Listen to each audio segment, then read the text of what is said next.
Good evening, everyone. Please take your seats.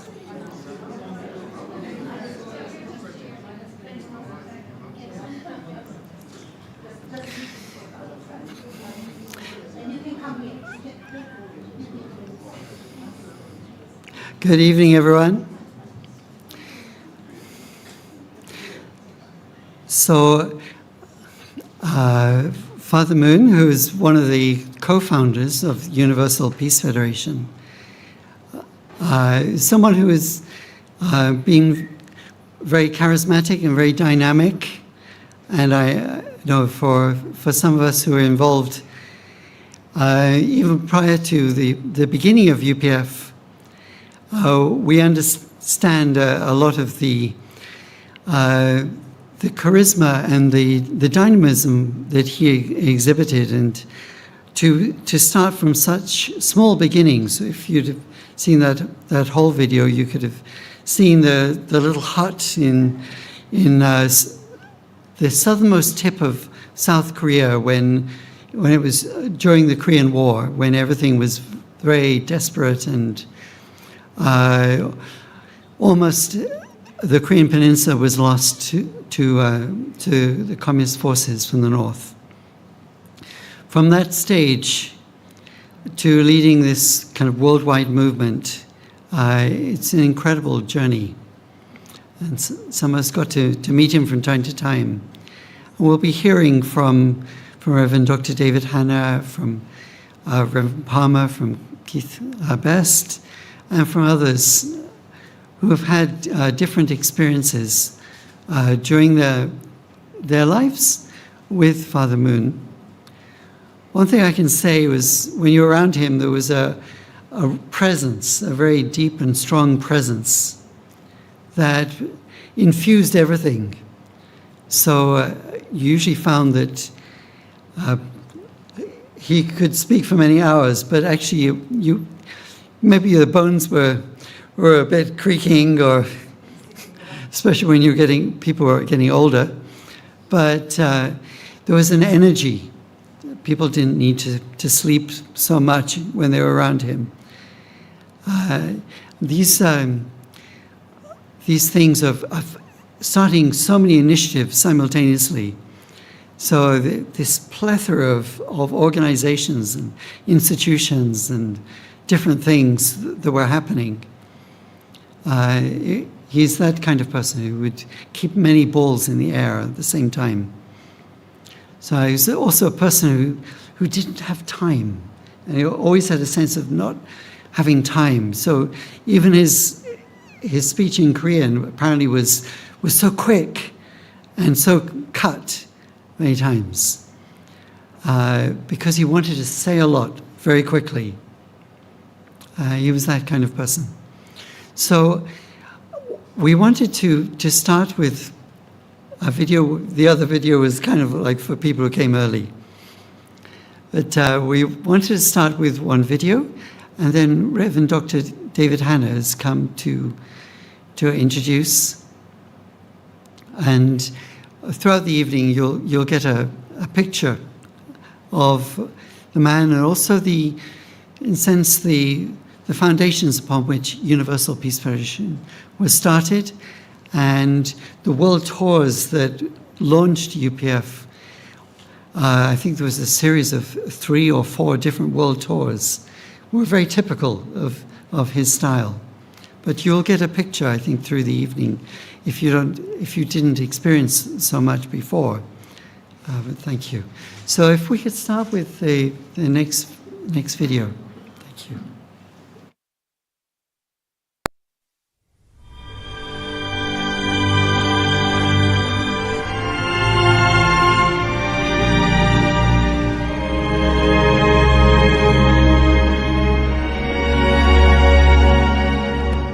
Peace, the hope of all humankind, the desire of all ages.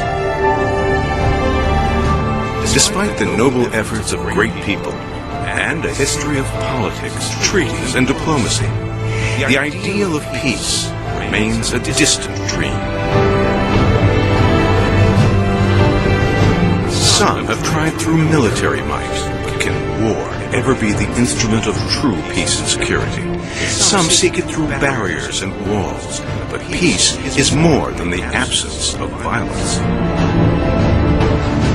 Looking back at 60 years of efforts, we must ask, can peace take root, or must we repeat the mistakes of the past? One visionary leader proposes a different approach. Reverend Myung has initiated a global movement for peace by realizing one human family under God. Throughout his 85 years, his personal example and teaching have emphasized the fundamental principles that lead to lasting peace. The first and perhaps most difficult is loving one's enemy, for only love can dissolve the hatred that divides us. A deep personal encounter with Jesus at age 15 led Reverend Moon to preach the Word of God in his homeland of Korea. When the communist government began systematic persecution of religion, he was arrested and tortured, spending 3 years at hard labor in the notorious death camp in Unnam. His life was spared when UN forces entered North Korea in 1950 and liberated the Gulag. Knowing the dangers of atheistic communism, Reverend Moon established a global movement for faith and freedom, educating youth, strengthening the free world's resolve, and reaching beyond the barriers and borders.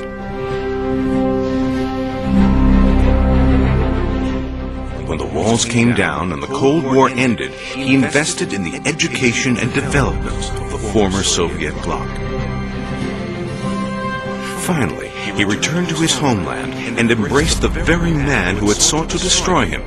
This bold initiative brought cultural exchange, economic investment, and the warming of North-South relations. Reverend and Mrs. Moon returned to his birthplace for the first time in half a century.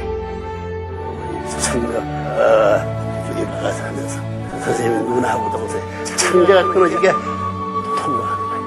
어머니 하면서 그렇게 사랑하던 아들 오빠가 왔습니다. 동생이 있었습니다. 거기서 가지고 가슴이 무너지는 것을 멈추어가지고 눈물을 안 흘리듯이 얼마나 힘든지. 그러면서 기도하는 것이 있어요. 내가 여기서 어머니 아버지를 위로하기 위한 행방문이 아닙니다. 미국에 있어서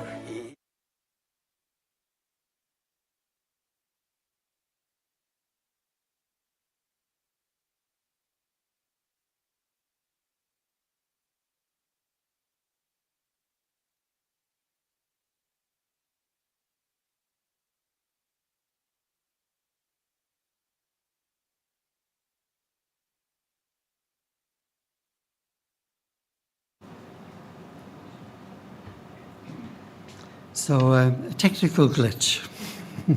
Our plan B, a very good plan B, is to invite Reverend Dr. David Hanna to come and give his keynote.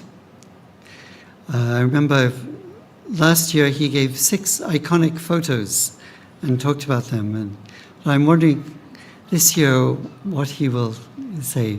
Reverend Dr. David Hanna was the president of the North region of UPF within Europe, which encompasses a number of countries, Scandinavian countries. But he's had much experience and has sat many times, I think, in rooms when Father Moon has been speaking for many hours. So with that, and also had experiences with fishing with Father Moon, and Mother Moon as well. So please welcome Reverend Dr. David Hanna. Thank you.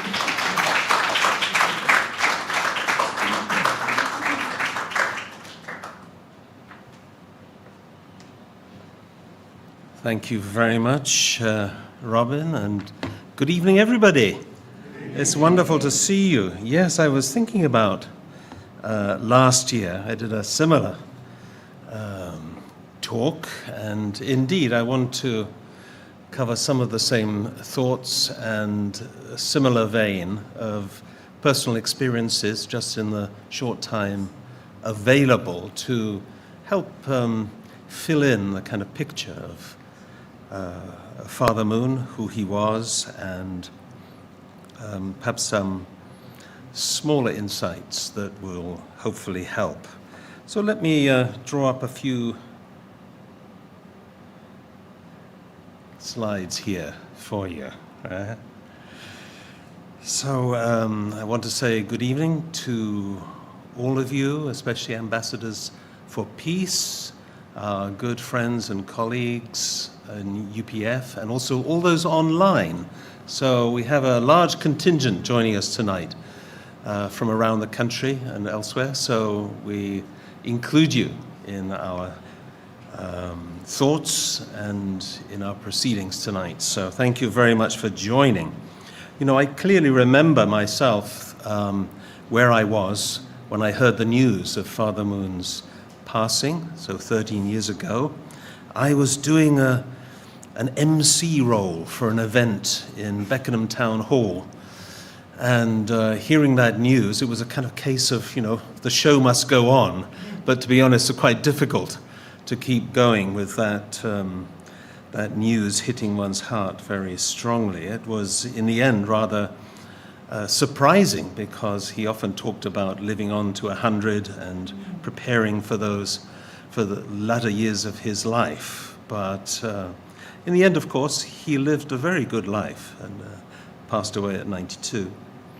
So I remember too, very vividly, the first time that I saw him or I met him. And I had met this unification movement, a kind of wider, all-encompassing movement, as an architecture student.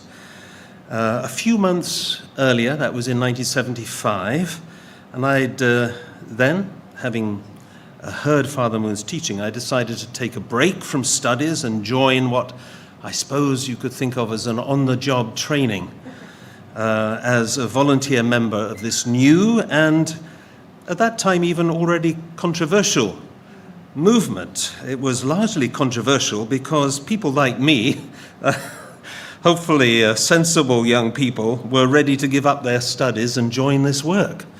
So, you know, what awful organization must this be to cause that? Eh? Well, having heard this profound and insightful teaching, I felt it was all that I could do. I couldn't rest if I didn't, you know, follow this line and take up this work. And later, actually, in my years working in the movement, I was encouraged to return and complete my studies, which I did.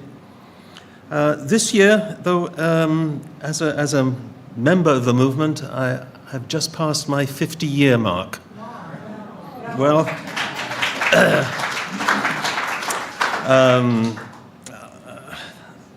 anyway, I think at least we can conclude that it wasn't a passing phase, you know, which I think some people who knew me hoped that it would be, but I'm still here. And the first time I saw Father Moon was when he came to Camberg. Camberg is near Frankfurt in Germany. This is it today. It was looking a little rougher in those days as an old farm building, but a very beautiful place and in a very idyllic valley. And the room was packed.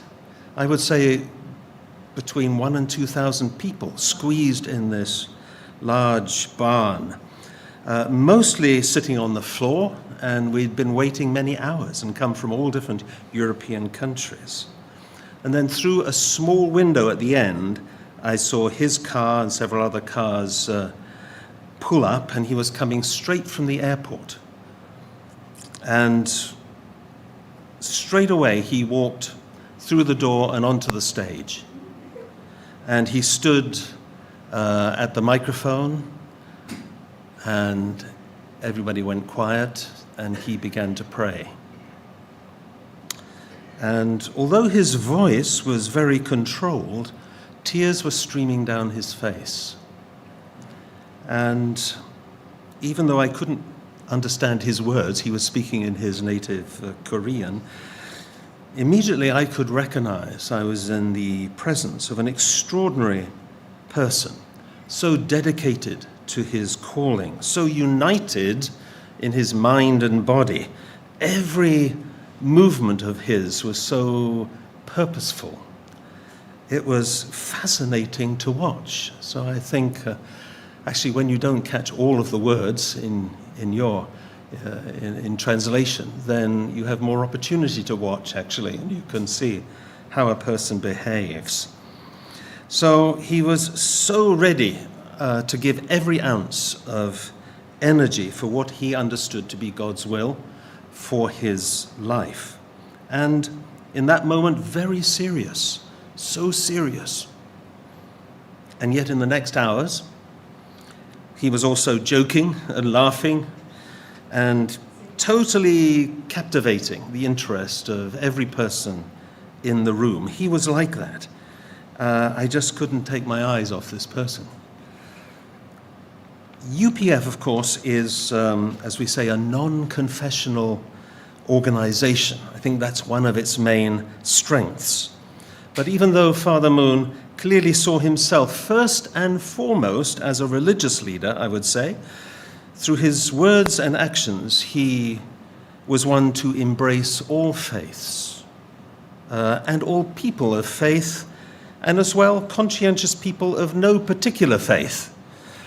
From first principles, his seminal teaching, which we see in the book, The Exposition of the Divine Principle, it recognizes God's work in all genuine religious paths, viewing religions as a means to an end and not ends in themselves. And hence the description, it's one of the kind of little titles of UPF. You might have come across it on some leaflets or this kind of thing. It says, beyond nationality and beyond religion. Did anybody come across that? That's UPF. Very interesting words, but they come from his thinking and his vision. I remember him saying in one sermon that I attended, again sitting on the floor, kind of at the master's feet, he said, the destiny of the Unification Church, and that was the name commonly given to his movement in those days, he said the destiny of the Unification Church is to not exist. I just thought that's amazing. I'm so ready to follow a person who thinks that way about the organization that he founded. So not just wanting to make a church bigger for its own sake or get more and more members. No, he wanted to go beyond that. So it would actually make changes in this world so that we can live together in peace, in harmony, and have just a much more natural way of living and relating together. Isn't that a beautiful idea? Absolutely. So he was ready, in a sense, to give it all up for that goal, which he felt this is God's goal. This is what God is asking me to do, not create an organization or something like that. So I appreciated that a lot, and it spurred me on, I would say. His teachings emphasize the importance of individuals who, regardless of religious affiliation, they embody conscience and moral integrity as vital contributors to building a world of peace, and their dedication to ethical principles and the common good is seen as foundational to establishing a harmonious world. Already by 1975, he had established this graduate school. It was called the Unification Theological Seminary, and that is located in upstate New York. I had the privilege of attending myself from kind of 92 to 94, those years. And for me, it was an amazing experience, actually. Out of the 26 courses that I took, kind of American style, right? You take these different courses. Out of those 26, only 4, I would say, were directly to do with the Unification Church's teaching. Isn't that interesting? Well, I had Old Testament from a Greek Orthodox minister, New Testament studies from a Methodist minister, Asian religions from a person of Buddhist background. Fascinating preparation for a unificationist life. It was never about change your religion or change your affiliation. So people can say, I am a Buddhist unificationist, right? Or I'm a Muslim unificationist, or a Catholic or Baptist unificationist. There's no limit. And that idea is very appealing to me and very wonderful. As a seminarian about to graduate, that would be in around 1994, I heard of the opportunity to go early morning fishing with Father. That means Father Moon, right? You could sign up, and just if you were ready, a van would take you to where Father was fishing. Early morning on the Hudson River, very beautiful. At that time, he was encouraging his wife to do a tour of America, giving public speeches. And he declared the beginning of the age of women. And he thought it better then for her to go without him. So she would naturally kind of take more of a center stage, otherwise he might get in the way, I think. So this was surely, some advanced preparation for what she is doing now, furthering their joint work. But even so, he still wanted to support her in that speaking tour. And his way to do that was to make a promise to God and strive to fulfill it, and offer this, in a way, as an offering for her success. And it was the season for catching striped bass. Do you know what a striped bass is? It's a very elegant fish. This is one, right? Really sleek, very beautiful. And they come into the Hudson River in a certain kind of little window for spawning, and then you can catch them. And in this fishing expedition, there would be 2 boats in the same patch of river, about 50 meters apart. Each boat had space for 12 people. One would be Father Moon's boat, and the other would be ours, all those who are kind of seminarians who were invited to come along. And Father Moon determined this kind of, commitment of support for his wife, that he would catch 12 of these fish every morning, and he wouldn't return home until he had done that. Now, that in itself is already quite a difficult challenge, wouldn't you agree? If you have ever fished in your life, you know that no matter how good you are, sometimes you catch fish, and other times you get nothing, right? But there was an added difficulty. The law placed some restriction on fishing for these striped bass. The rule was 1 person, 1 fish per day. But he wanted to catch 12. And he'd promised he would catch 12. And the river, America, dare I say, is quite a litigious society, right? So, it was patrolled by police boats, and they were going up and down to see, is everybody sticking to the rules? So what could he do? Well, he had the perfect solution. On his boat, he took 11 Japanese ladies along with himself. They just happened to be Japanese, but, I think it's extra funny, right? And they would not be fishing, although they would help with baiting the hooks, so that would speed up the whole process. And he set up 6 rods at the end of the boat, and it looked something like this. And at 5 a.m., not saying a word, he arrived, got out of the car, went straight on the boat, no hanging around. This is always the way he worked, and moving very quickly and purposefully. And he set off into the middle of the river and began fishing, and we followed afterwards, right? He certainly didn't want to take all day. So, as I said, I was part of the 12-person crew, and it was on an identical boat in the same part of the river. Each of us had a rod, And we were just out trying to catch one fish each. By 8 in the morning, Father Moon had caught more than 12 striped bass himself. That's about 3 hours, right? It took him. So his boat had to come over to our boat to offload 3 or 4 fish because he was over the limit, right? So it looked like we had caught those. And then he went home to continue his day's business. As for us, amongst the 12 of us, which included some experienced fishermen actually, none of us caught a fish that was big enough to keep.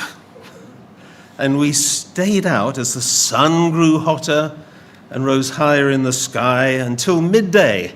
And then we all had a quick discussion together and decided we had to abandon our efforts and return home. Now, for me, the whole experience had quite a biblical ring to it, really. It provided many lessons for me. I realized that we have to train and hone our determination if we want to do things, right?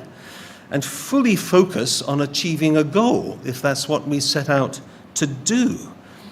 So mine is a kind of testimony of failure, really, right? So it's not very inspiring, but I learned a lot through it, so that was good. But then, my goal, what was my goal? My goal was just to go fishing once with Father. And I suppose I achieved that goal. That happened. But I just mentioned this story because I hope and pray that the world soon discovers the real Sun Myung Moon. That people will drop those kind of lazy, rather prejudiced views that easily get passed around, right? And that the Christian world in particular ends the kind of hunt for heresies, which still goes on, to be honest, in favor of seeing a bigger picture and being open to God's work in a new age. I believe myself, now more than ever, that the world needs Father Moon's teaching. And it needs people inspired and motivated by that teaching. And when I say teaching, I mean also the approach that he had to things. To grasp that and align with that, to do more for the world. Now, such people are ambassadors for peace. It's yourselves, right? So you will know of Father and Mother Moon's work to bring what they call the marriage blessing or the blessing, a renewed marriage tradition for married couples and singles seeking to get married. This tradition grew from the marriages of Father Moon's early followers. Within a period of 7 years from his own holy wedding, which was 1960, he held a group, or they've come to be known as mass wedding ceremonies for, first of all, 36 couples, then 124 couples, and then, representing the whole nation of Korea, 430 couples. The next blessings were 777 and then 1,800 couples. And beyond, that 430 would include international couples for the first time and take this kind of holy work that he was called to a world level. Let me make 2 short points related to this, and they tell us some important things, I think, about this man. First, the first 3 increasingly large ceremonies, they took place in the space of just 7 years. So they indicate, I think, the level of commitment that he could inspire in conscientious and faithful followers who they had to commit and work for much part in an atmosphere of opposition, even we might say persecution. And it's no mean feat to raise that number of dedicated followers. Have you tried it? To find your kind of 12 disciples in life or something? It's not an easy thing at all, actually. But it's interestingly, it's the way that all great religious founders started. Although largely their work was to raise individuals, for Father and Mother Moon, the basic unit has always been the couple and the family. So they concentrated on that. Here is one of the later blessings. This is the 30,000 couple blessing in 1992, and it's taking place in the Olympic Stadium in Seoul, Korea. But the second point I wanted to make is that with each of these blessing ceremonies, he had what he would call a very clear internal purpose behind those. A depth of thinking, I think, that was never absent from whatever he touched or initiated. For example, look at these words. He's talking about that second phase, the 124 couple blessing. He said, when I blessed the 124 couples, I included 4 husbands who were ex-convicts. It was absolutely necessary for me to include such people in the group. The work of heaven is not the work of condemning people, but rather of saving everyone. God seeks to redeem all people, not only religious believers, but conscientious people who are non-believers as well. So this was always his mind and his heart, and even, set out to do something as deliberate as that, to include 4 ex-convicts in the couples which took part in that blessing. So always some kind of internal meaning, giving internal meaning to whatever he did and offering that as a very significant purpose. So, since Father Moon passed away, for the first 3 years, his wife, we say Mother Moon or Holy Mother Han, she attended his grave every day for those 3 years. And almost without a break, she continued to systematically develop the work that they started together. So their vision and their principles never changed.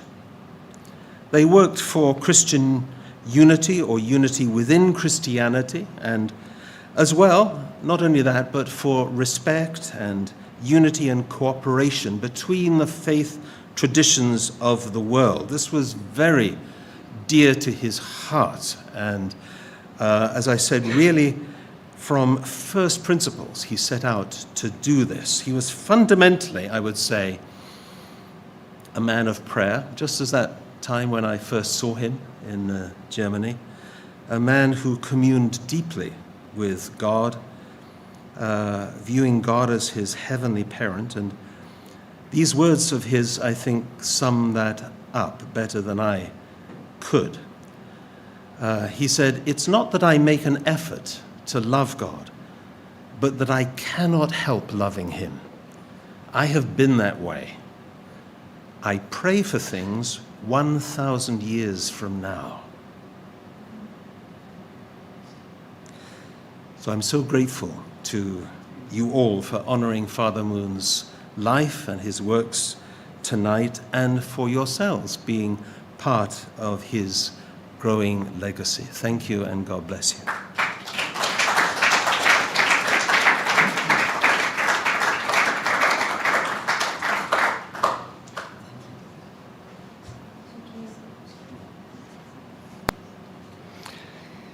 Thank you, David. So David has many deep insights. I'd like to continue with the video that's only cut, because that shows whole history. We're going to pick it up where it finished roughly, but this allows you to look at the historical course, I think, as well as some of the insights from people around him. 부모님을 위로하기 위해서 돌아올 날까지 기도는 기록이 되었다. In the United States, he faced similar misunderstanding, persecution, and even imprisonment, which rallied religious and political leaders to his defense. Yet he continued to invest in America, supporting a nationwide outreach for interfaith community service, confronting the racial divide and educating America's leadership. Reverend Moon's message of interfaith harmony threatens the religiously narrow-minded some of whom have responded with intolerance. Yet, he continues to embrace leaders of all faiths, investing himself and the movement to unite the community of faith. The prophet is always misunderstood. The masses will not see the vision. And the same thing happened to Martin Luther King and is happening to Reverend Moon. I see him as someone with a vision and with the means to carry that vision out, and the willingness to spend those means. There are other faith traditions that have the means, but they don't have the will. And he's obviously very strong in his commitment to doing this.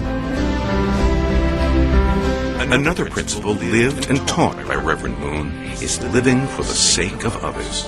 Ed Farmer, who was imprisoned with him, said, "He truly loves people. I mean, he likes being with them. He never asked for special treatment. He mopped floors, he cleaned tables, and he helped the rest of us when he was finished. The man himself is the way he is all the time. He carries his religion with him, and everyone can feel it." Reverend and Mrs. Moon's personal example of love and service has inspired millions around the world to lead lives of service to humanity. In addition to missions and service projects in 190 countries, programs include interreligious youth united in community service, global relief work, AIDS education, and service for peace. A third principle central to Reverend Moon's vision is the family as an instrument of peace. In families, we learn to love, trust, and live for others, the virtues that lead to peace. A global movement for the blessing of marriage seeks to renew the ideal of God-centered families as the owners of true love. Ideal families beyond race, culture, and religion are the model for living together in peace, creating one family of humankind. The Family Federation for World Peace and Unification was inaugurated to build a peaceful world, one family at a time. A movement for youth purity promotes lasting love and responsible relationships. The movement has drawn like-minded individuals and leaders from every race and nationality, working to implement Reverend Moon's vision of peace under one God. 50,000 religious and civic leaders, diplomats, current and former heads of state have been appointed as ambassadors for peace, proclaiming the values of true love and family, working for peace and reconciliation. A growing movement of interfaith clergy is standing together with Reverend Moon, sharing his calling to rebuild families, restore communities, and renew the nation and world. This movement for peace has grown to embrace every field of human endeavor, including media institutions such as the Washington Times and UPI. The arts, including the Universal Ballet, the New York City Symphony, and the Little Angels. Education, including the University of Bridgeport, Sun Moon University, and elementary and secondary schools around the world. Sports, recreation, and international competition. After a lifetime's effort to build a culture of peace, Reverend Moon is challenging the United Nations to live up to its mission as a global peacemaker. He proposes an interreligious council to address the cultural and religious dimensions of conflict. Ambassadors for Peace have established such peace councils at every level.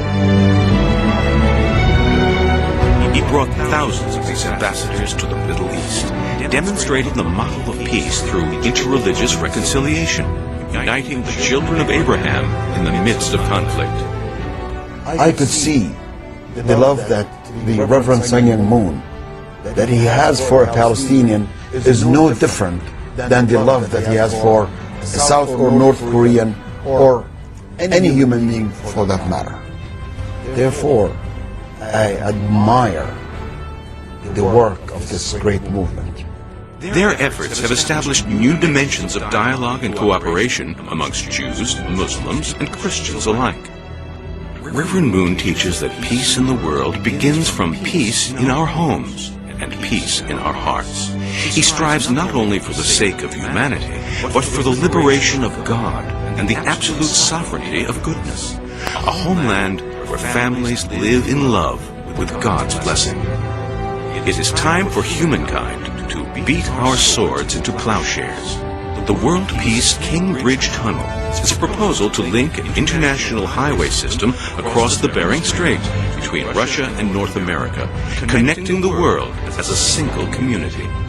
A project of such magnitude is possible only if the nations of the world work together, turning the vast sums now invested in the futility of war to the cause of peace and development. The Universal Peace Federation has been launched to promote the reconciliation of enemies, living for the sake of others, and the establishment of God-centered families as the foundation for lasting peace. At the inauguration, Reverend Moon was awarded the Great Medal of Universal Peace and Unity for his achievements as a true parent and king of peace.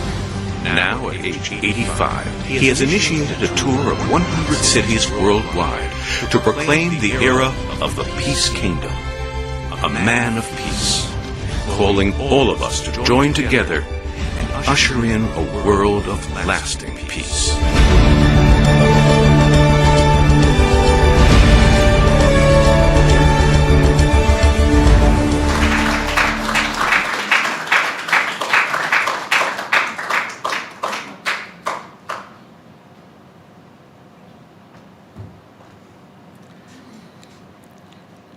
So, watching that video, there was something about the Assembly of World Religious Leaders.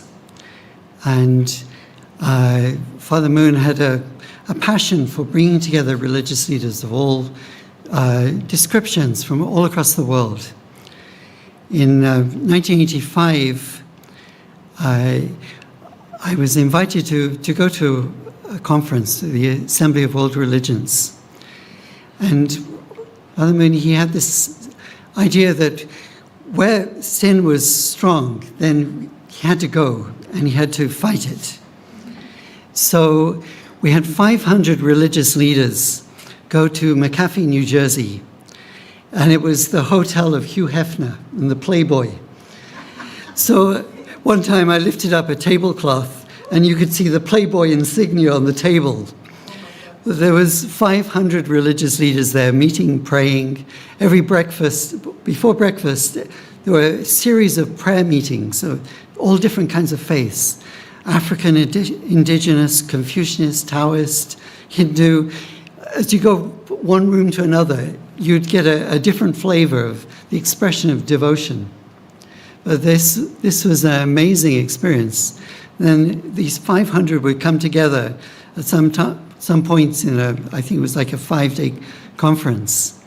And we'd have amazing experience of devotion and this experience of God's presence. It was an amazing week. But that was his nature. You know, he worked in New York City, Las Vegas. You know, there's where he would create education establishments and different activities. The seminary itself was in upstate New York. But with this kind of passion, recently there was also the gathering of a number of religious leaders to open a peace palace in South Korea. And I'm going to call up Reverend Denisha Palmer, who attended that gathering in April. And Reverend Palmer is, I think, known us since 2005. I think 2005. You were attending meetings and you went to conferences in San Marino one time, a weekend, and has had many experiences. Now is working with challenging gang culture on the streets. In a sense, I think Father Moon would really appreciate it because you're going actually where sin is very strong. So I'd like to welcome up Reverend Denisha Palmer. Thank you.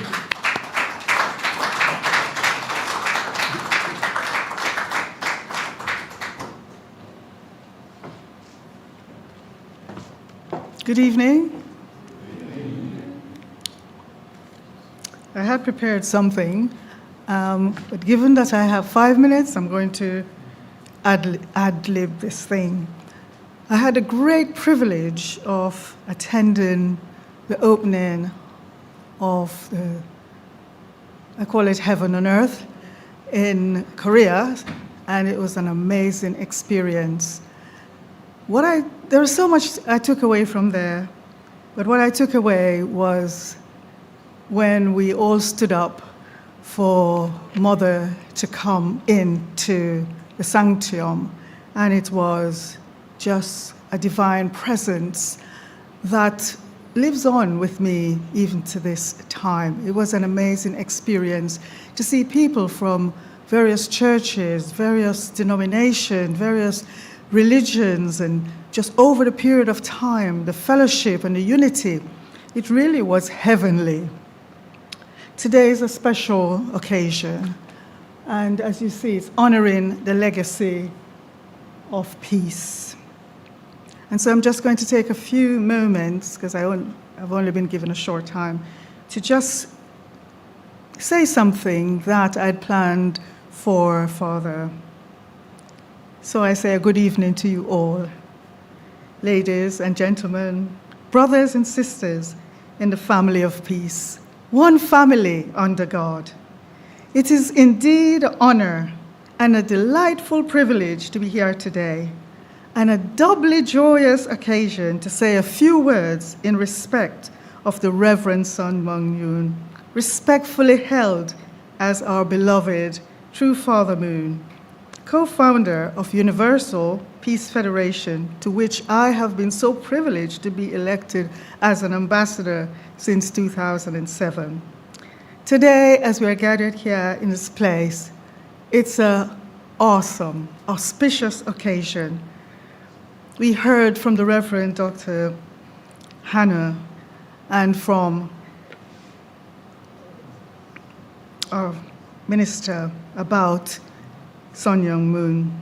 But today, as we are gathered here, we want to commemorate his 13th year ascension of his physical frame only.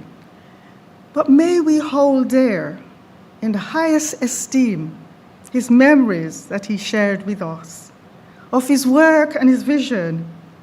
But more importantly, may we be keenly aware that he, a true parent heart, lives on. His vision for global peace and harmony and one people under God lives on.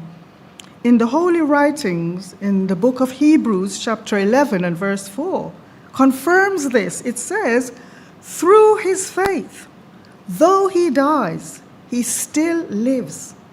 And though this was written for Abel, it very much applies to our beloved Father Moon in this dispensation of time. His exemplary life is often relentless, that we heard about. Yes, relentless sacrifice and tremendous testimonies of dedication, enthusiasm for peace and service continues through the principle he laid down as pillars for a unified peace world.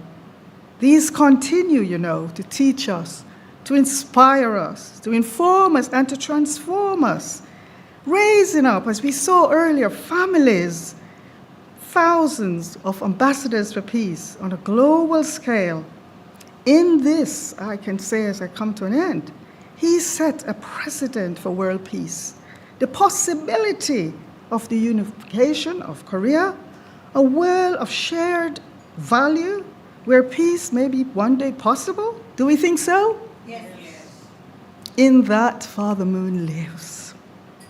His life's message continues to serve as the ideal for humanity even after his holy ascension.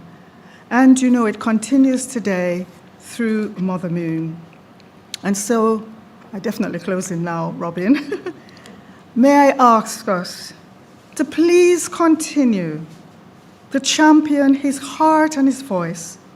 And although I did not meet him during his earthly walk, nevertheless, I was so privileged and blessed to meet him in spirit world. And it was here that he instructed me to hold fast to the vision, his vision, as it was first given to him. And I must emphasize that it was given to him. So finally, in closing, I give thanks to life, to God, the Heavenly Parent, for this incredible, I can't look at his picture without crying, you know, for this incredible life, it's visionary.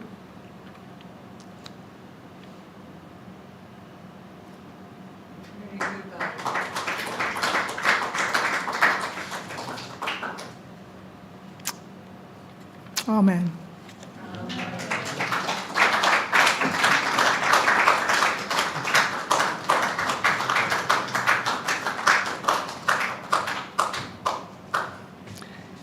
Thank you, Reverend Palmer. I'd like to invite our chair of UPF-UK, the Universal Peace Federation UK. The chair of the Board of Trustees is Mr. Keith Best, who is a former MP and a great public servant who's been involved particularly in civil society in many different institutions. He has a lot of experience, but also recently he went in April to Korea on this, but I would like to welcome him up to say a few words. Thank you so much.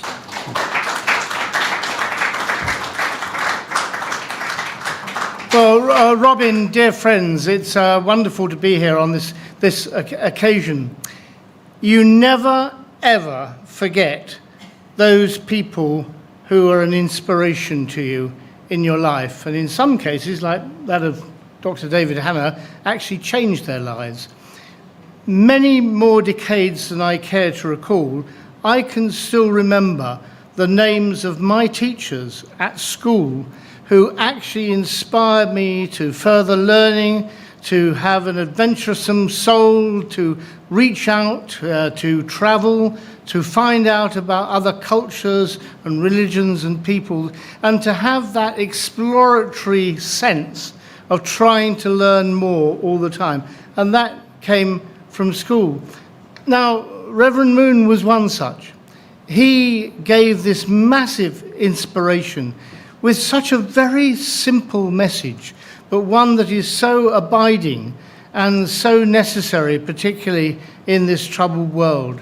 First, as you saw and you heard, find peace within. That's so difficult in some cases. People are very, very troubled. And I hope for many people who come here that UPF in the UK is a place where they can find repose and peace and friendship, and they can iron out some of their personal inner demons and difficulties and find strength from others.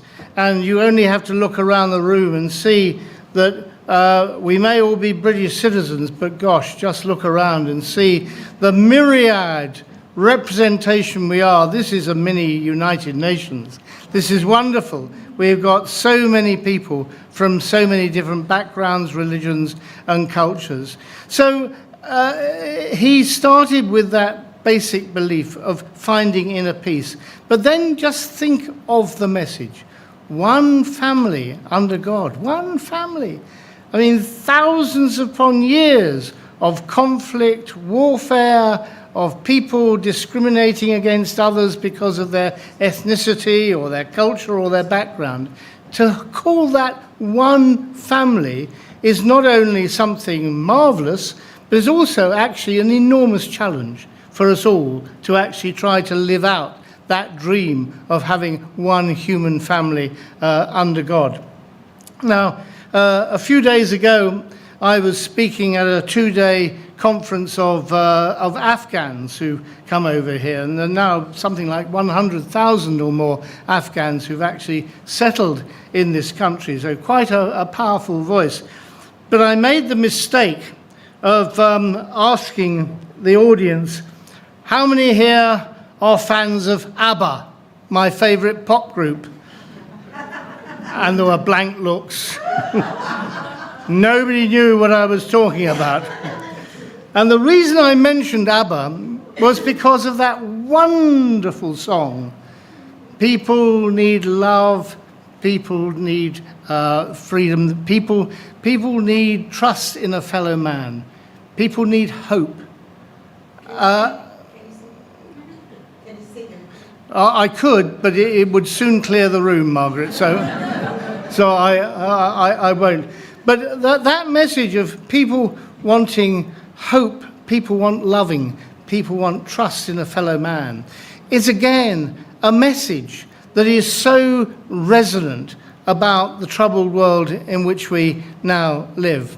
And I believe we've got an enormous mission. And some of you may say, but this is far too big a stuff for me to manage individually. What can I do as a humble human being? Well, you're making an effort now. You're here. And that's important in itself. And, you know, if I do you mind me mentioning, you know, Deborah here, who's coming to understand a little bit more about it. I hope you will go away enriched, Deborah, with some of the things that you've learned here, and that will stimulate you and others to even further action. It is never too much to actually try to engender peace and understanding in one's family, let alone in one's community, let alone in one's country, and let alone in the world as well. And each small step is an advancement towards that goal of having true peace. And it starts with listening. It starts with listening to the other person, not merely as we so often do. I mean, here we are, we've all got these things, you know, in our hands. We are more connected now than ever in human history. We now know more about what's going on in the far side of the world with these things than we do in our neighbour's home, and yet we have never been so more isolated. We have never been so more lonely.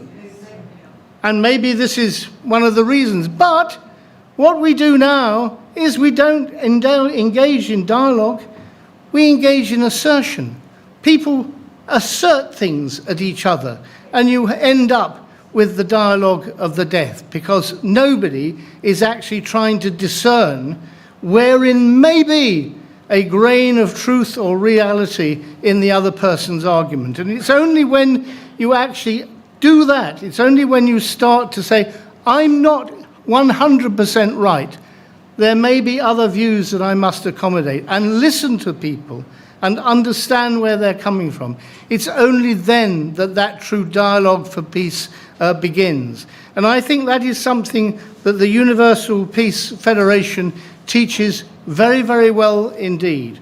And going to Korea, as Robin mentioned, was fascinating to see this enormous collection of former prime ministers, presidents, parliamentarians, serving ones as well as former ones. We're not all has-beens like me. You know, they were there, and they were all coming together to talk to one another, to understand one another, to share their views, and to be enriched by having those other views given to them as well.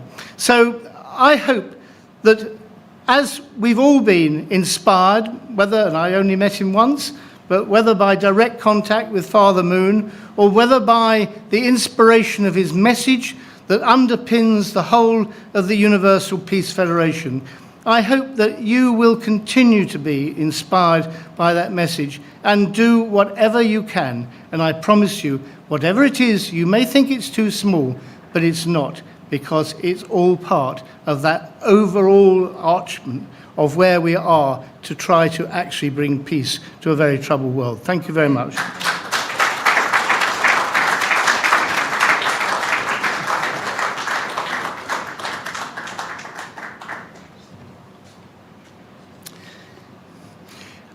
So we have another short video to show you, which will give some insight.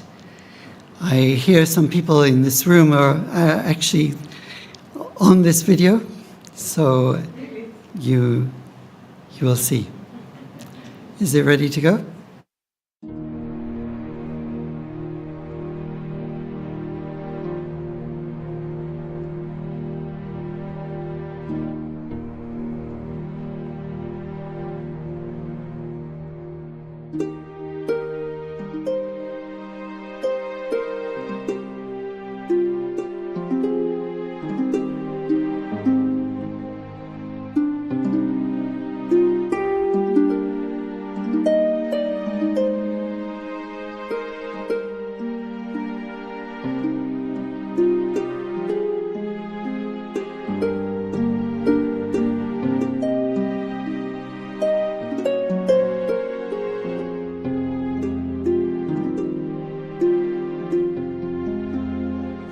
we see a movement of God that is being directed by a man, calling us to lay aside our denominational differences, lay aside our ethnic differences, and to lay aside our skin colors. I think people have come to realize that we need some drastic actions in order to achieve world peace. And some of that means to overcome the barriers that have been already set up. I think it's going to take all kinds of people, all races of people, ethnic groups and backgrounds to make this world a better place.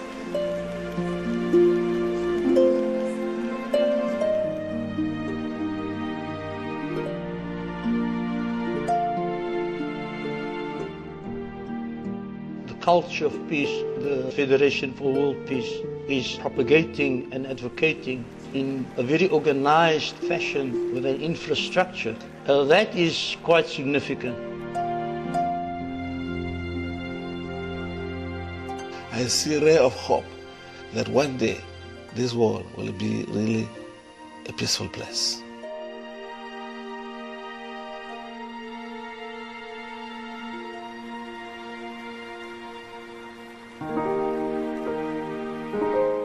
The vision, in one sense, is a timeless vision. The hope of all humanity since the dawn of time has been a world of peace and a world of love. This peace movement can be likened to the efforts, the dream of Dr. Martin Luther King. And we can see Dr. Reverend Moon dreaming about the reform of the United Nations and bringing peace to the world.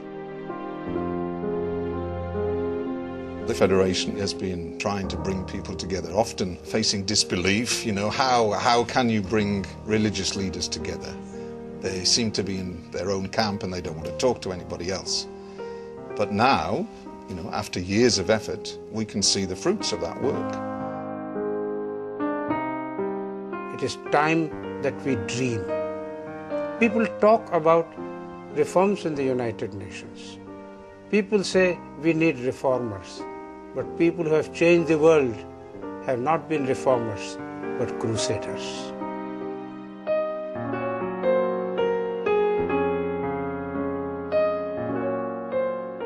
Whether it was Mahatma Gandhi, or Martin Luther King, or Reverend Moon now, they are all crusaders for peace. Crusaders who have the courage of speaking up, who have the courage to dream and draw others to them so that others also can start dreaming. This dream, conceived by Reverend Dr. Moon for a peaceful world, it gives me a lot of hope. All over the world, we can all come together as a peace ambassador to ensure that we become our brother's keeper and that we see ourselves as one family and that true love prevails. After all, we are human family. We've forgotten it. We forgot that we come from the same source and that we are brothers and sisters in one creator. We need to move to a higher level, to some spiritual level where we draw on the power of God, the Creator, to help us all, irrespective of whatever religions we might belong to begin to work together for a higher purpose. People that I may have grown up thinking were very different from me, I learned that when it comes to peace in their community, peace in the world, their desires, their ideals are the same as mine. We shared a commonality, a brotherhood, a connection over our joint belief that not only is world peace and community peace a desirable goal, but an achievable goal. I see people who are actually committed to the project, people who want to stand and make a difference. It doesn't matter whether we're a big institution or not. The thing is that we take responsibility and try to make a difference. And if enough people try to make a difference, I'm sure we can succeed.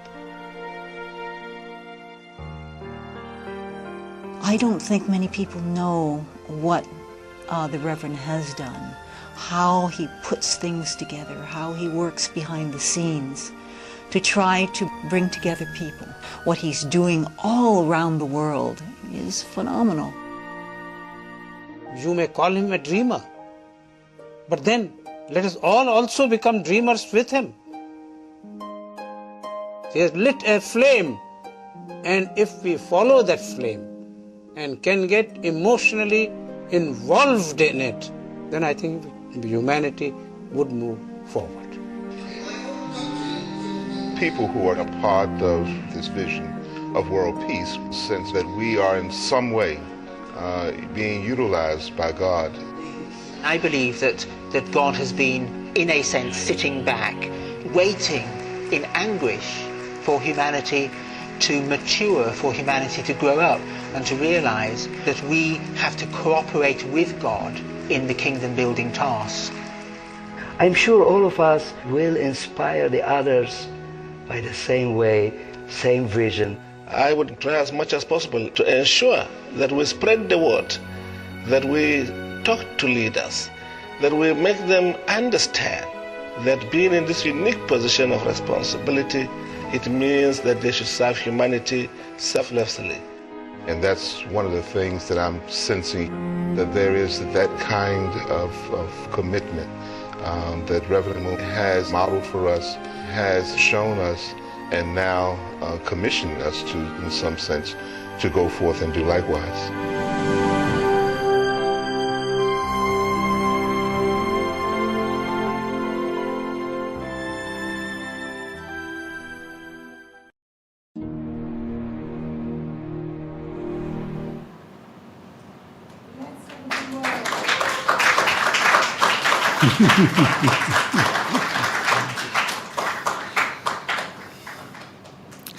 So I hope you get a flavor from those testimonies and from the videos. We have some books at the back. Please take one. If you want to make a donation, great. But books are no good if they're just in boxes in a back room. So that's why I brought them all out. So you're welcome to take one as you leave.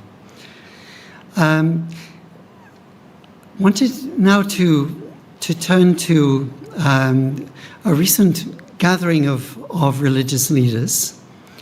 I think Father Moon was very happy around religious leaders, I think Mother Moon as well. And recently, several religious leaders went from the UK to South Korea for a particular conference. It will be a series of conferences. And one is online, Raymond. So Imam Pasada is joining us from Birmingham. We have a contingent of people who are watching this online. And it would be great to hear from Imam Pasada about his experience at the World Religious Leaders Conference. Welcome. Hello to all. Hello everyone. I'm great feeling, a great honors, and it's a great privilege for me that today I am the part of the humanity and the part of the Universal Peace Federation. Let me introduce just one sentence that I'm a research scholar of the interfaith. I have 4 masters and a PhD research in the interfaith. My interfaith journey started 1989, and then it was an international conference in Korea as well, 1990, and I learned from there a lot. And then in 1998 and 1999, there was International Unity Conference in the United States of America, where also I've been granted the Peace Ambassador. But this journey, it was fabulous. It was completely changed me. I'm shocked towards the Peace Federation. And I have only one sentence. When there is a trouble on the earth, God Almighty always send their special people. We call these special people the messengers. And today I'm proudly, it is from my heart that Father Moon was the messenger from God. Also would like to say that please accept my heart condolences that he is not with us today, but my belief as well, he is watching us and is listening us. He gave us on the earth the kingdom of peace. We all pray, and I'm confident that God Almighty gave him the best ever place in the heaven, which is we call Jannah. My respected brothers and sisters, I just heard that it is the UPF or this platform, it is a mini United Nation. I will reject that. I will say this is the main United Nations organization. This is the place of the peace. United Nations not doing anything, I'm sincerely apologize. That is, I said during my experience in Seoul in Korea, when I was hand to hand, was hugging from the old type of religious leaders.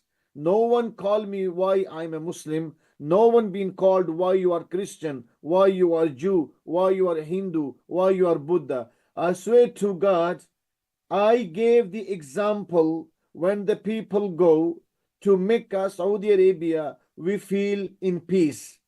I was talking to my respected and lovely, my partner of my whole life, my respected wife, that we hear exactly like we feel in Mecca, please. And it was a totally different experiences. I would like aid again, please. You need all to visit there and learn from there and take that cream of peace. Politicians don't do anything. It is the politician problems when the religious leaders fight with each other and dividing us. Let we today listen. Trust me, let we today listen.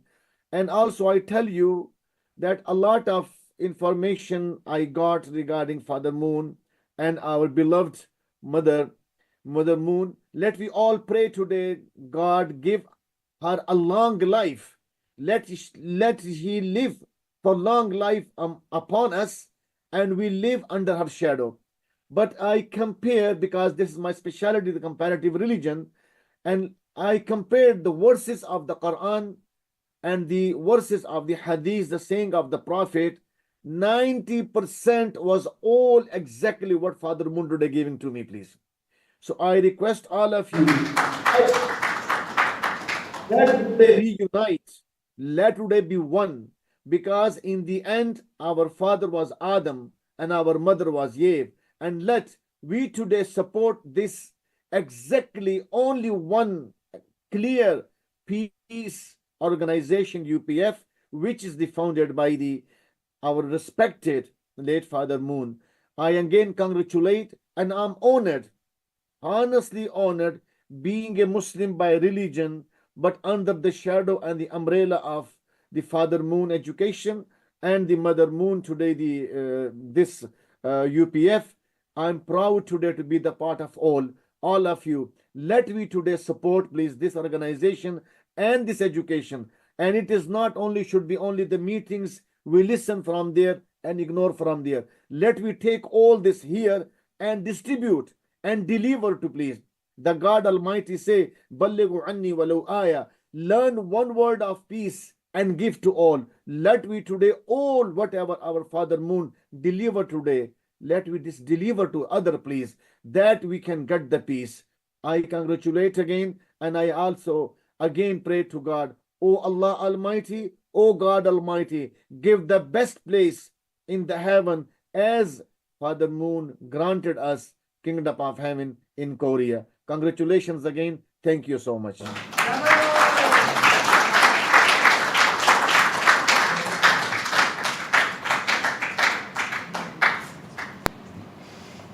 Thank you so much, Imam Prasada. Thank you. I would like to call on now Reverend Isaac Ayani, who also went to South Korea. And please come and share a few words with us. Thank you.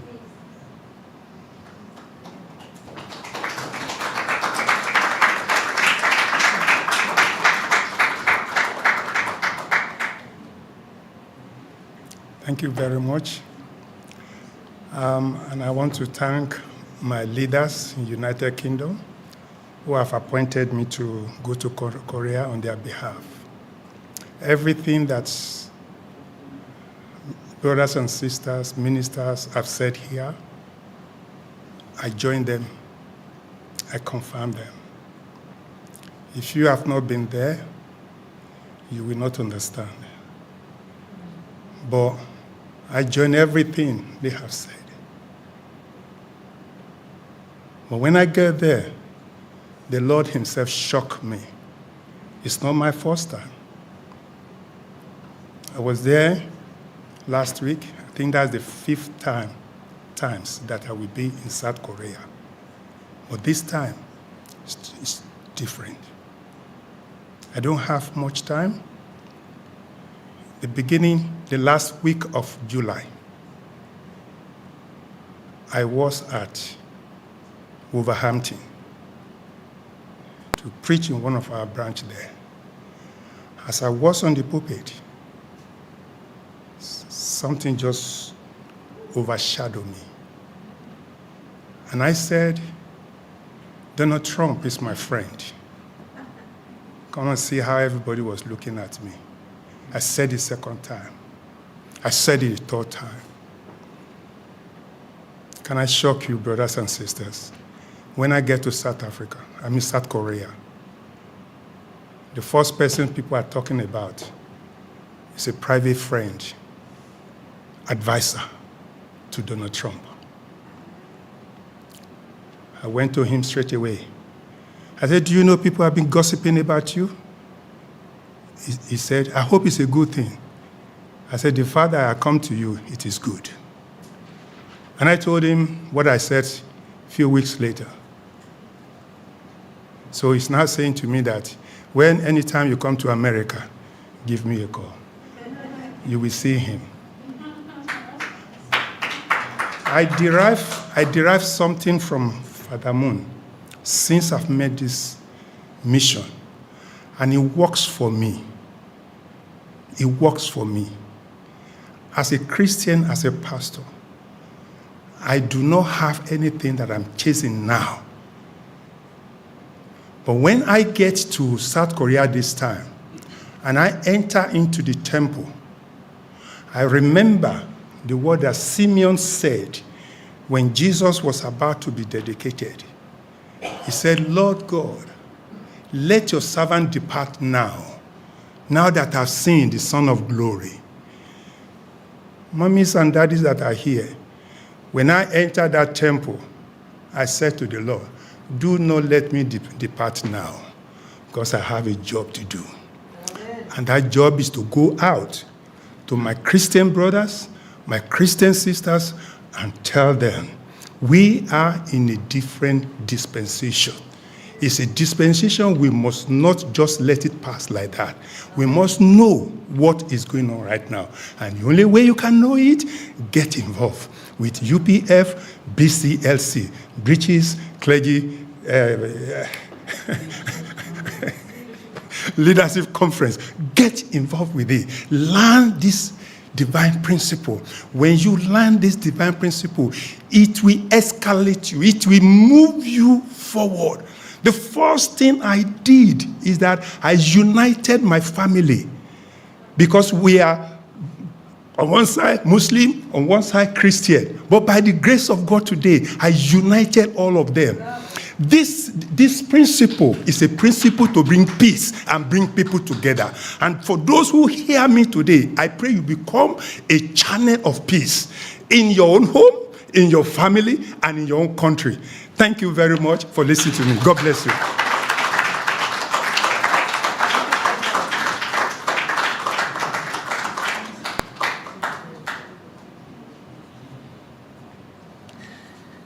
So I'd like to call on Mr. Ahmed Shabani to speak now. He's a long-term ambassador for peace, at least 20-odd years.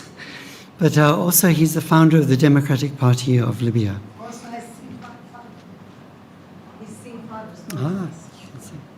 Thank you, Mr. Robin March. Good evening, ladies and gentlemen. It's a great honor to address you.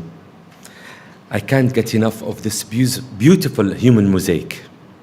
Indeed, Mrs. Margaret, I had the pleasure to see His Holiness, the late Father Moon, twice.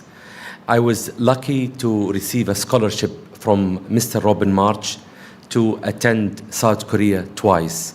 And as a matter of fact, 14 years ago, I was initiated into the Libyan politics on this stage. We gave birth, I founded the first political party in Libya after the demise of dictatorship. It's called the Democratic Party. And on this occasion, I would like to emphasize an important aspect of this journey. Today, we mark the ascension of His Holiness Father Moon to heaven. And I can assure you that the light is within you. The divine is within you. The journey, whatever your affiliation, whatever your spiritual identity, whether you're a Jewish, whether you're a Muslim, a Christian, a Buddha, this is your temple. This is your Gurdwara. As long as you're honest with this journey, you shall reach the light. And I will end by stating a very important African prayer. May the light be with you wherever you go. Ameen. Thank you.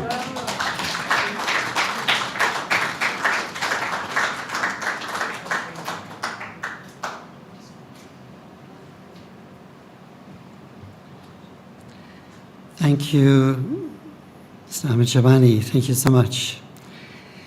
I'd like to open up to the floor now.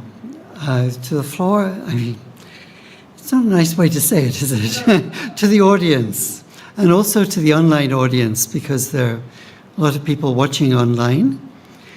If anyone would like to say something, then this is a good time to volunteer, particularly if you have some experience. Dr. Wafiq Mustafa, would you like to say something?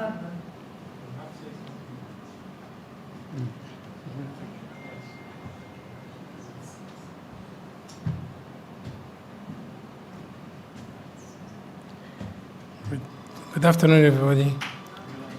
I actually been to South Korea once to watch and to attend Interfaith Conference, and I was very happy.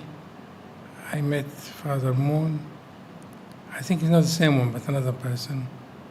And he was a lovely man. He invited me to his huge villa on a lake in South Korea. What I want to say, that religion should be the same, shouldn't be different, should be interconnected. And the bigotry, if someone hates another one and say, I'm Muslim, I'm better than you, I'm Christian, I'm better than that. I think all religions come from one place, one idea, which is philosophy of peace, philosophy of love. And that's what it's all about. But to say that we are better, I'm Muslim actually. I've been brought up as a Muslim, but now I'm quite open-minded person. And I could see Niveen Al-Gamal is here too. Thank you very much. Thank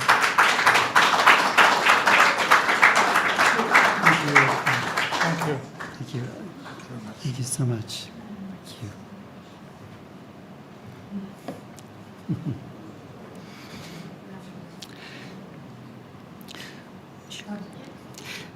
I'd like to invite up Shukriya Barakzai. Honorable Shukriya Barakzai used to be an ambassador from Afghanistan to Norway. But also, she was the Minister for Women in the last, one of the last governments before the fall and the Taliban took over. I think you were an MP for some time, yes. So please welcome up Mrs. Shukriya Barakzai, who also went to Korea in April. Thank you.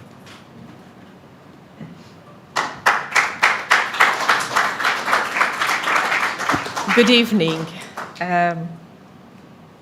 It's such an honor to be here and to talk about the real man for peace. Peace shouldn't be a dream for anyone. Their very famous Afghan singer, a beautiful song says, "Give us a piece of peace, a tiny small piece of the beautiful peace, and give us a piece of love." I believe peace is important. And the role where Father Moon and Mother Moon play together, and the message, whatever is today, we are seeking for harmony, for understanding, for justice, and for peace. They are the one. They try to bring all of us together and to give us the right path to follow their steps and to seek for peace. I think being a peacemaker is the greatest thing in the earth. And let me say congratulations for today and tomorrow. And let's make this peace not be anymore a dream. It should be a reality where we should deliver, live, and enjoy. Thank you so much.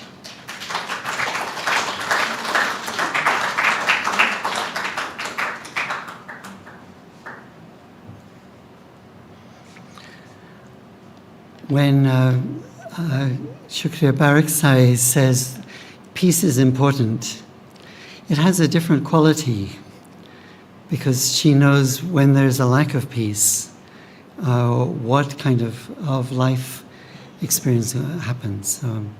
Thank you. Would anyone else like to share something?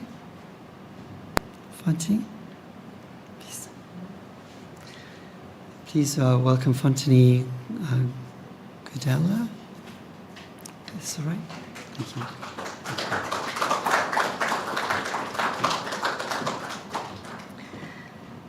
Good evening. I used to born in atheistic country, former Muslim. Then I studied in Orthodox Ukrainian. Then I was work in Greek Orthodox country. Then I was serving in the Belgium Catholics. Now I'm here in English Protestant. What I can say is that all hearts that doesn't have color, that doesn't have religious somehow borders. But the most important, what I personally see from all these countries, 5 countries living more than 5 years in each country, I see that all holy scriptures which given to us from the same God, actually it's a personal letters to me, to you, to each of us. The very first 5 books of Moses, they used to say Jesus, a Jewish Bible. Okay, this is a Jewish Bible, but then there is a continuation, which is Old Testament, which is a Christian Bible. And then with Jesus, it was a New Testament, which is again another Christian Bible. And then it's Apocalypse, and then it's Quran, which is supposed to be Muslim. But what I want to say to all leaders, religious leaders, if you want unity, your work number 1 is to enhance, to encourage your followers to study all books from the beginning until the end, Jewish, Old, New Testament, Apocalypse, and Quran. Why? Because there is no contradictionary. If somebody will study from 1 until the end, it's actually explanatory note, latest explanatory note of the previous one. New Bible, New Testament, it's explanatory note of the Old. Quran, it's absolutely fantastic messages. It's like a very, very little, how can I say, details of the New Testament and the Old. Why I say all of this? If we want unity, we need to unite all these books, holy books, to study all together. This is number one. And another work which I saw, the work of leaders, not to bring to their religious separately, not to bring to themselves, but to bring to the one Creator. This was the message of all these books, through Jesus, through Moses, through King David, through Muhammad, one Creator, one God, one Father, and only then we can really feel brothers and sisters. Unite, love, work, and peace. Thank you.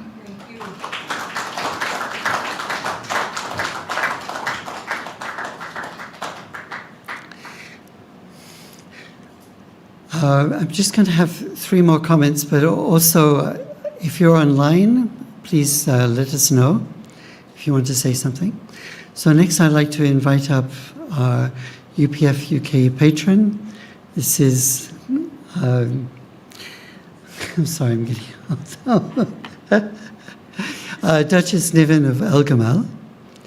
So please welcome her. She's become one of our patrons.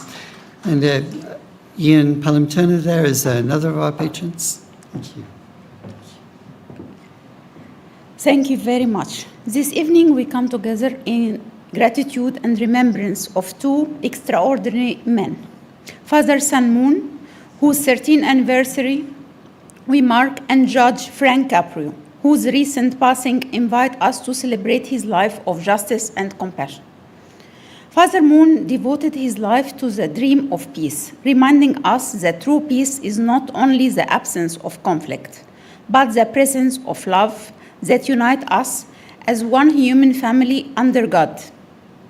Judge Frank Caprio, known as and loved by millions as the kindest judge in the world, lived that same truth through justice with mercy.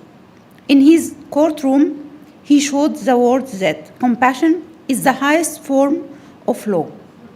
He treated every person not as case, but as a human being with dignity.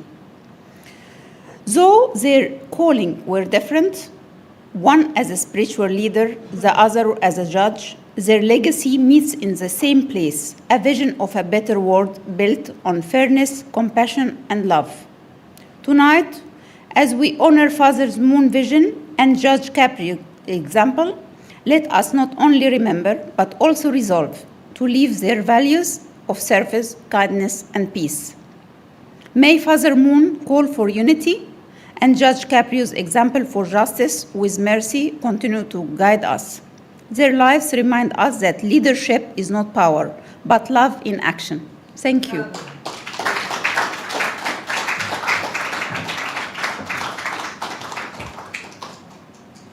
Thank you.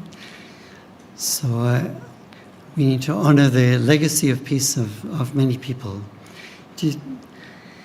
Could I, first, I think Neela would like to say something, and then Ian. And then unless we have someone online, then we're going to finish. Okay.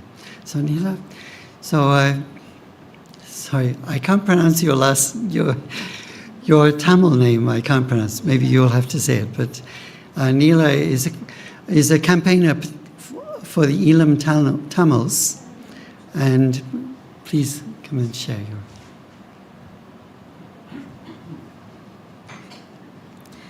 Very good evening, dear brothers and sisters. When I entered this assembly, be honest with you, I knew about UPF from last February, but I don't know anything more than that. When I see his video clip, I couldn't really stop my crying, you know. When someone inspired to, without knowing him, that's a man meaning of peace. So we should understand why people are saying that piece of, this man name. So I could see that moon, right? My name is Nila, it's in Tamil name.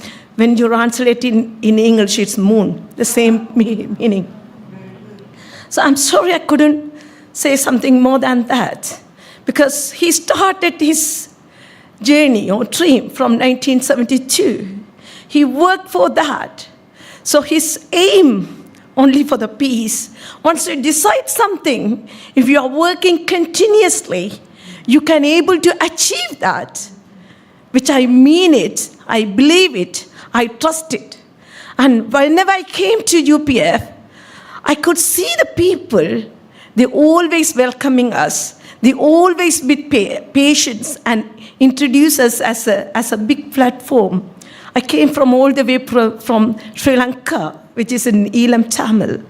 We had suffered a lot. Still we are suffering. We could able to understand the meaning of peace, why it is important. So thank you so much, everyone. We are here. I came from Hindu community. Thank you.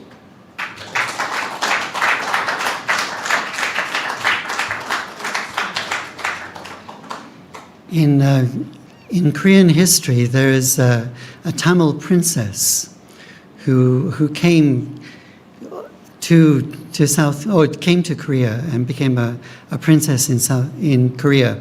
I've forgotten which part of Korea it was at that time, but it's a famous history. So I'd like to welcome up Ian Pallam-Turner. Ian used to be the communications advisor to Prime Minister John Major. But he's been a long-time BBC correspondent and royal photographer, royal correspondent. And now is a UPF-UK patron. Thank you. Thank you. Sorry, did I put you on? Sorry. Thank you. Well, that's a new introduction for me, I must admit. God, that's taken me back a long time. Basically, I've been a journalist 59 years now, and in that time I've seen many war zones, I've experienced all sorts of issues, and I've tried to help sort of peace where I can across the world. Our own TV show now is called the Royally Rich Lifestyle Show, and that goes out across the world these days, and the idea behind it is to unite all communities, especially in Britain, and to make everybody feel that comes on our show to feel like a first-class citizen. Because that's what I want.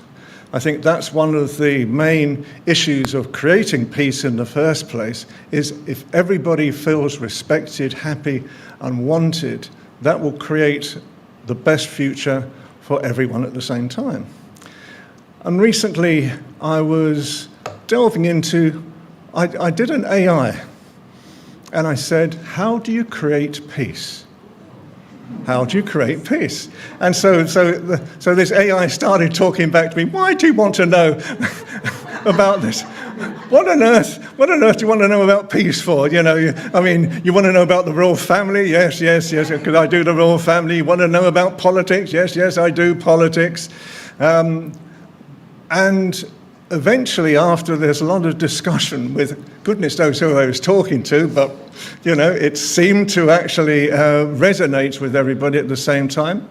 Do you know what the answer was to how to create peace? It was one simple word.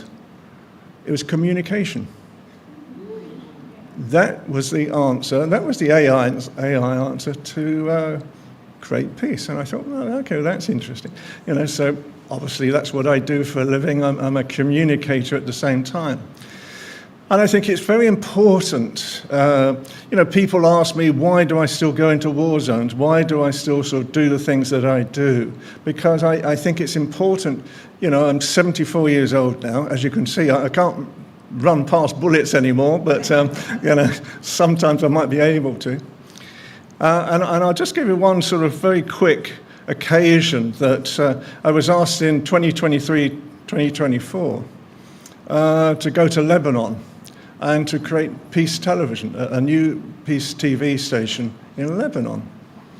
And I went there and not knowing that much about Lebanon in the first place. And I saw the deprivation. I saw the hardship that people in Beirut, especially the children, are facing at the same time. You know, I was coming up against children of 2, 3, 4 years old begging. And they could beg in different languages. They could actually beg in different languages. So they would assess you, as you were walking towards them to try and work out what language you might be. And first of all, someone started talking German to start with, so perhaps they could sort of see that in me. But then, as the week went on, we went to the American ambassador in Beirut. We were talking to the United Nations ambassador in Beirut. We were talking to all the ambassadors. And then one day they said, come on, now we've got to go and talk to Hezbollah.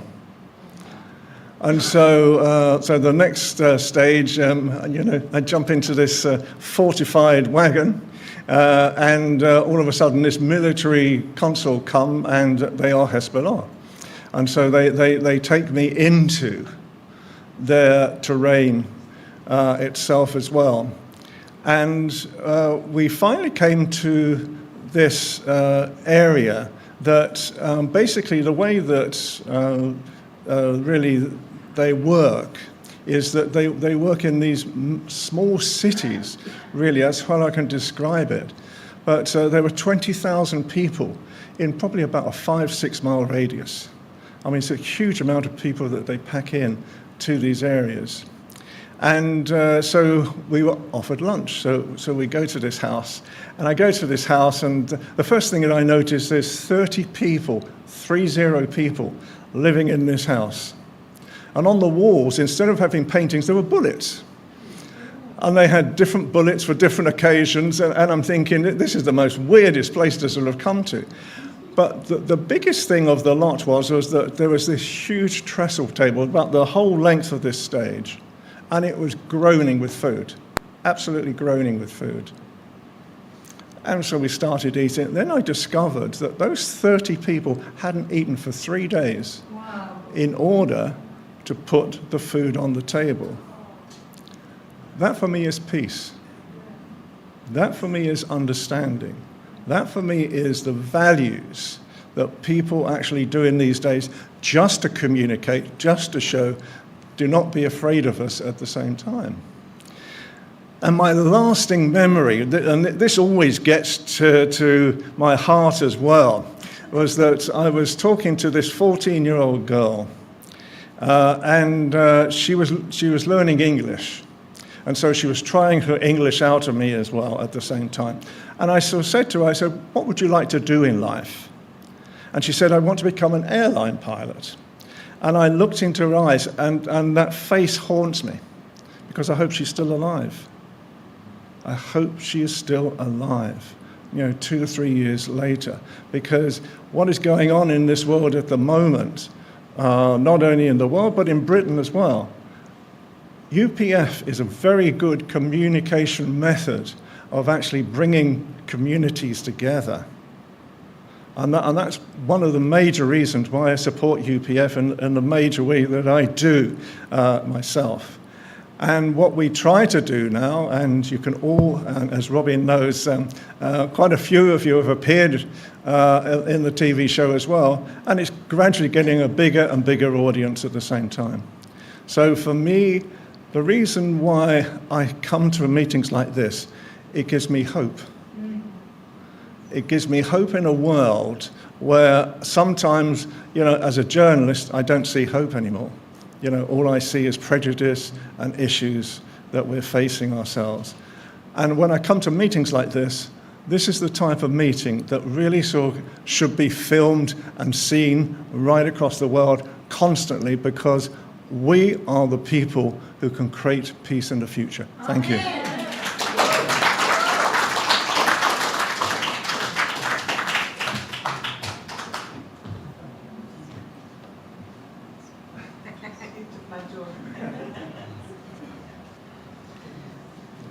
Could I invite up Reverend Palmer again for something that she feels is very important to share with us? Okay. Thank you for your patience.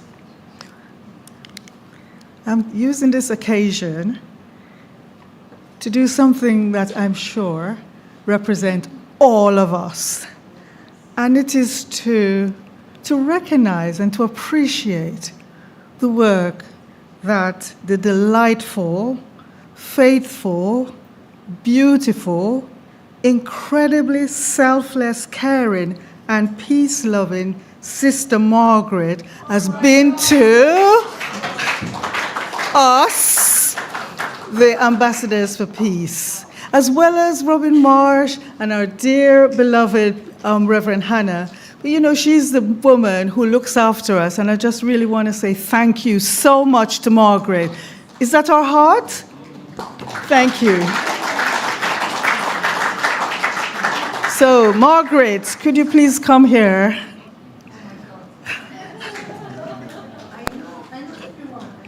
You see, Reverend Moon would love this, and Mother Moon too. So please accept this little book, which is my book, a little token of our appreciation, admiration for your work and service over the years in this mission for world peace, unification of God's people, and harmony among the peoples. Thank you. Thank you. Thank you. And she had no idea. There you go. I mean, I'm so sorry. I'm so sorry that you took this time. You could do something better with this time. but thank you so much. Yeah, and I feel very good. Thank you. She's great. I mean, everybody here sitting is great. So I also wish that everybody that you bring are like you, you know, and we can get on the road of peace. Thank you.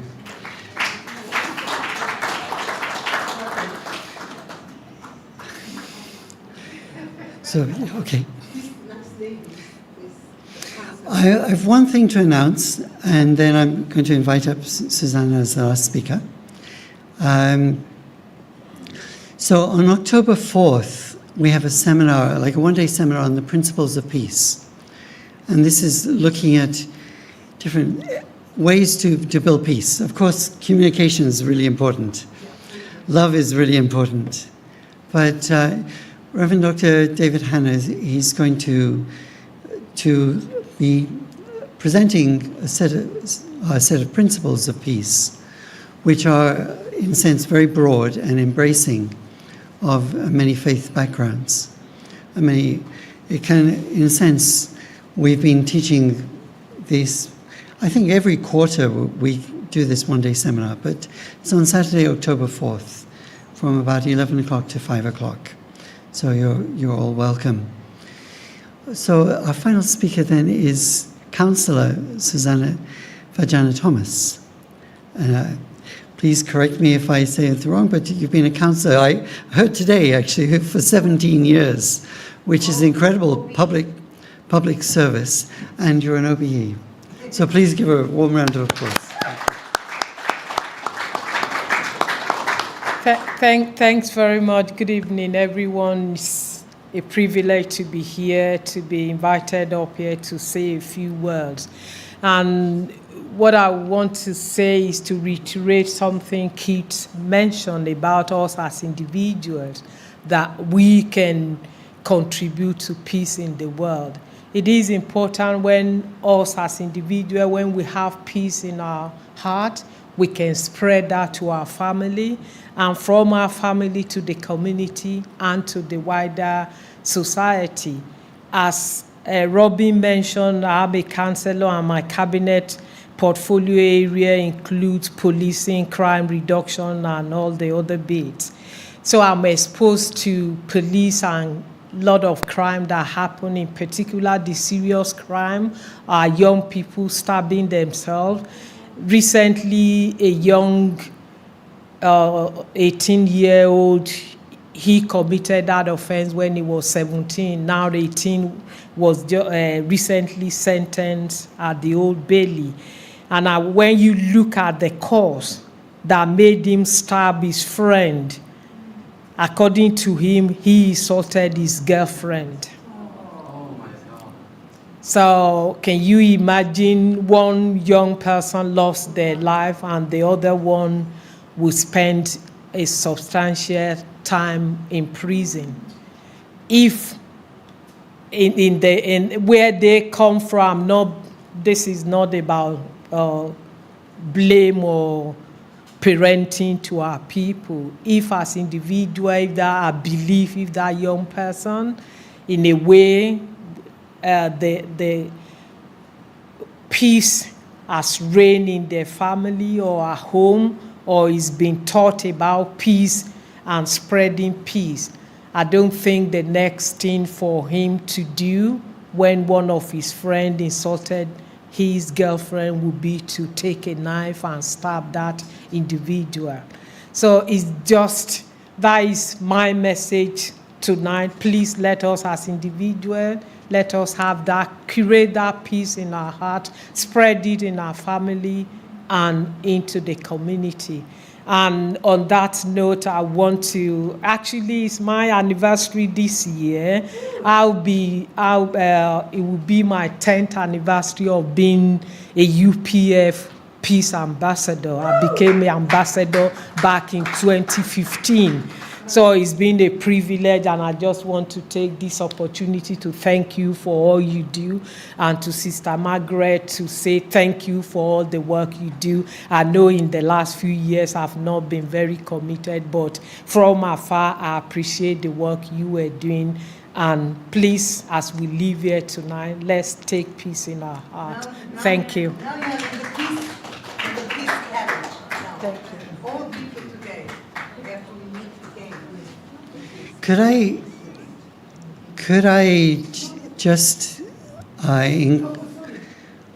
one person from Birmingham would like to speak, and there's about 60 people online throughout this program today, so similar to the numbers here.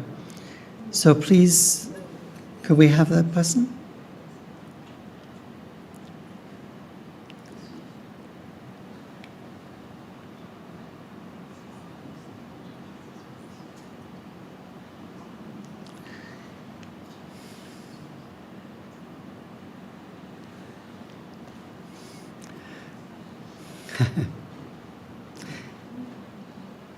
Hello.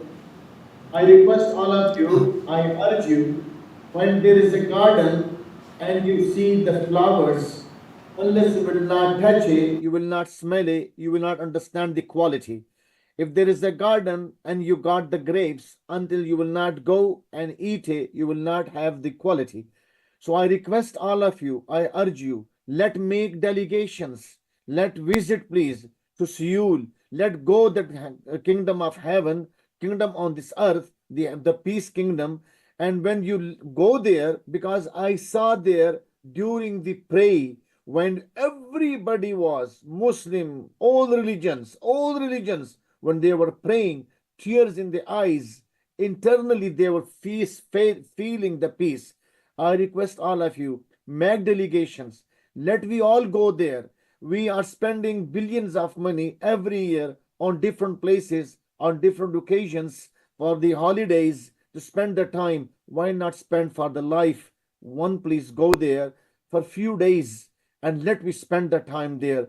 Trust me, when you return back, you will be totally differently people. That's how I would request all of you, and I urge you, please go there and you will feel the peace. Thank you so much.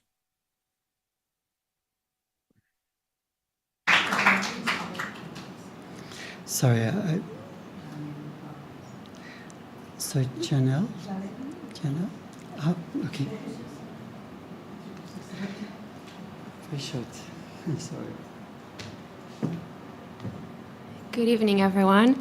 My name is Janine. I am originally from Romania. I am a music teacher, and I've been living in London for quite a while. I've been invited here by my friend Julie, who's been harassing me to come and say something. This is my first time hearing of this organization, and I have to say I'm quite, I don't know, just wonderfully impressed by the work that he has done to bring people together from different religions and different denominations. And I was actually, you know, in a way kind of searching for something like this, because I see so much division in the world at large. I'm a Christian myself, but I see so much division even within the Christianity and the different denominations. And I feel that this is so wrong, right?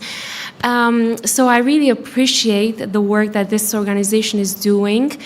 There is one little point that I feel different about, which is the fact that there is one God for sure, but there is also a devil in this world which causes all this chaos, amen. But really I feel that true love is to love somebody despite your differences, right? We don't have to all agree on every theological point, because really in this life I haven't yet found anybody that I agree 100% with, right? But it's okay to disagree as long as we find a peaceful and loving manner and do it really with dignity and maturity and respect. And thank you so much for having me. It's been a wonderful experience.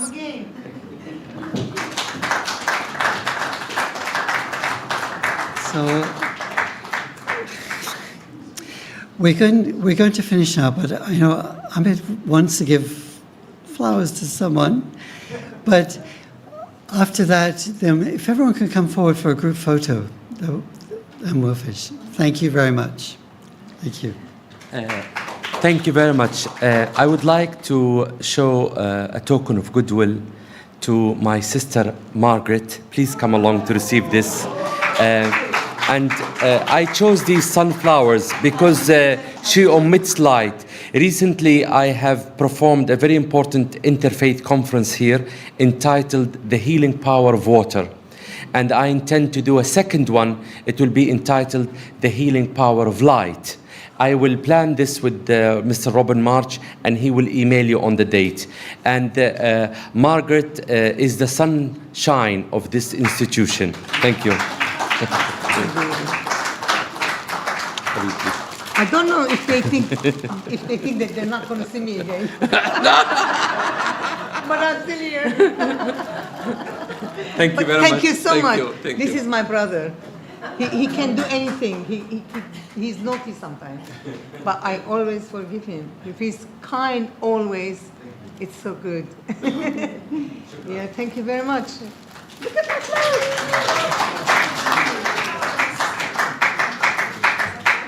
Can I give this to somebody else?